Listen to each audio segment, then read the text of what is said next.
Si Ma'am Mrs. Mayroon.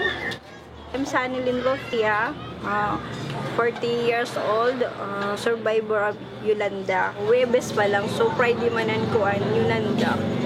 Dito kami. Kaya nawaray mo po na ni mo parents? Kasi kasabihan ng matatanda, mga una daw ng mga bagyo, nakakabalik pa man na ng mga kabablayan ba. Takay din naman nila in-expect na tubig yun kasi waray makaintindihan. So, to na, babantayan nira balay? So, waray natira ng kakiti nila mga lawas. Until damo, mga kasangkayan, kapaturan, amin. Climate change in the Philippines means that we have more severe weather. So the normal coping mechanisms that people have created over hundreds of years are sort of out of play.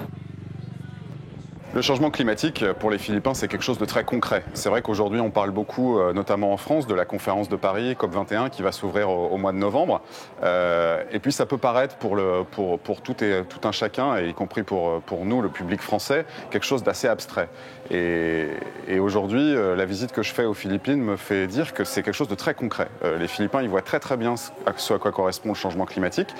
Et ça se transcrit comment ? Ça se transcrit par des typhons toujours plus nombreux et des typhons toujours plus violents, comme le super typhon Haiyan qui a frappé les îles en novembre 2013.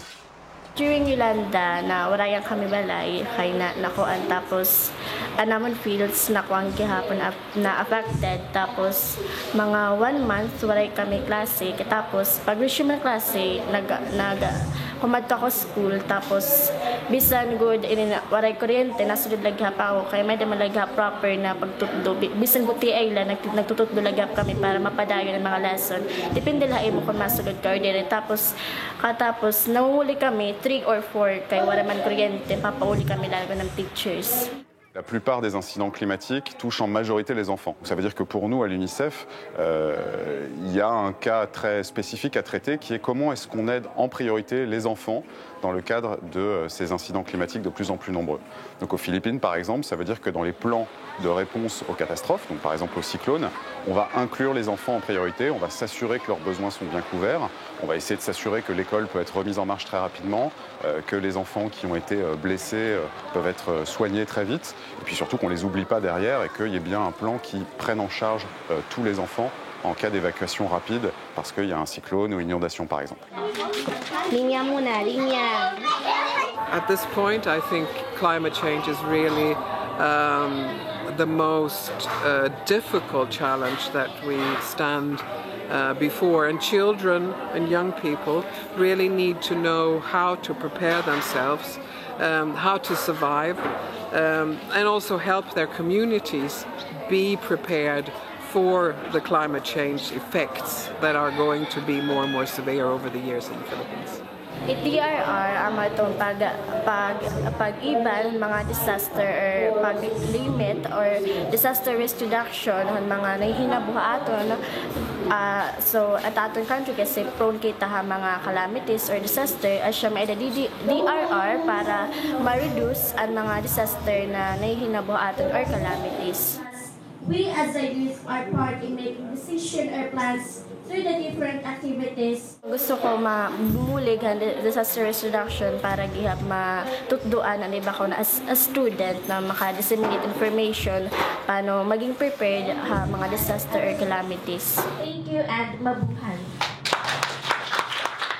Part of our assistance is developing the capacities of government, particularly the local government, because they are the first responders. We are providing them technical assistance to build their capacities for more risk-informed programming, as well as providing them with the necessary tools like radios, GPS units to help them in their geotagging of residences and facilities within their communities. These are all essential when you have to consider the hazards in their communities and planning appropriately. Donc vous voyez ici on est dans une école primaire et cette école elle a été désignée comme centre d'évacuation.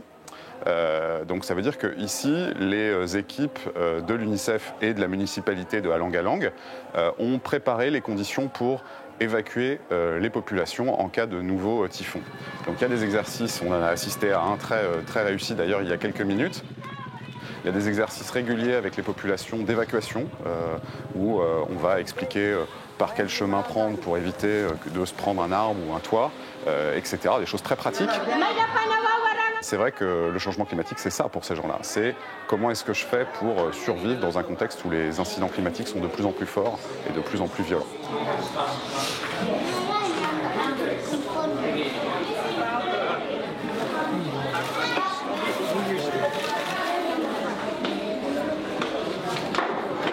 Bubuhaton ko kung may pa another typhoon na kumuan is especially dapat mag-prepared before typhoon na kumuan, mag-prepared mga buruhaton na para dire ma-shock kita kung ulpot na it disaster or calamities. For example, maghahandahin mga first aid kit kung may ada disaster, and mga foods, enough supply of food, water, katapos pag-upay gihapon ng rehabilitation ng mga houses para kung namubot yung disaster, direkod as an affected ang mga tao. Je pense que l'expérience des Philippines qui peut être répliquée dans d'autres pays, c'est justement le fait d'inclure tout le monde dans la réflexion, les gouvernements, de leur donner conscience du fait qu'il y a des enjeux. Ça peut être très concret, ça peut être comment on se prépare aux catastrophes naturelles, ça peut être aussi pour des pays comme des pays industrialisés comme la France, comment on réduit les émissions de gaz à effet de serre. Donc chaque pays doit pouvoir prendre conscience des enjeux et avoir un plan d'action qui correspond aux enjeux du pays. Donc soit pour traiter les risques, soit pour réduire les risques pour les années qui viennent.